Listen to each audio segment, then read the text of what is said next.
திமுகவுக்கு ஓட்டு போடாதீங்க, தெருவில் நிக்காதீங்க விவசாயிகளே.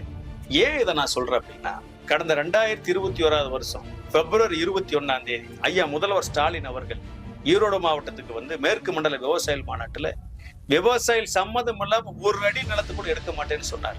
திராவிட முன்னேற்ற கழக ஆட்சியில நிச்சயமா விவசாயிகளுடைய அந்த நில உரிமை காக்கப்படும், வாழ்வாதாரம் காக்கப்படும் என்ற உறுதிமொழியை நான் தெரிவித்துக் கொள்ள கடமைப்பட்டிருக்கிறேன். உங்களை கருத்து கேட்காம எதையுமே செய்ய மாட்டேன்னு சொன்னார். ஆனா என்ன செஞ்சாரு தெரியுங்களா? திருவண்ணாமலை மாவட்டம் மேல்மாவில முப்போகம் விளையக்கூடிய விவசாய நிலங்கள் 2000 ஏக்கரை சிப்காட்டுங்கிற பேர்ல எடுத்து ஃபாரின் கம்பெனிகளுக்கு, வெளிநாட்டு கம்பெனிகளுக்காக கொடுக்கறதுக்கு முயற்சி பண்ணாங்க. விவசாயிகள் வேண்டாம் வேண்டாம்னு கதறினாங்க, கத்துனாங்க. சொந்த நிலத்துல அமைதியாக காத்திருப்பு போராட்டம் நடத்தினாங்க.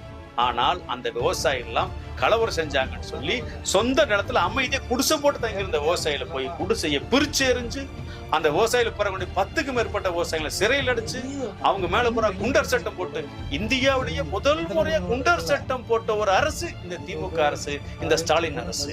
எனவே இந்த அரசுக்கு வாக்களிக்க வேண்டுமா? ஆக இந்த சட்டமன்ற தேர்தலில் திமுகவை புறக்கணியுங்கள், திமுகவிற்கு வாக்களிக்காதீர்கள்.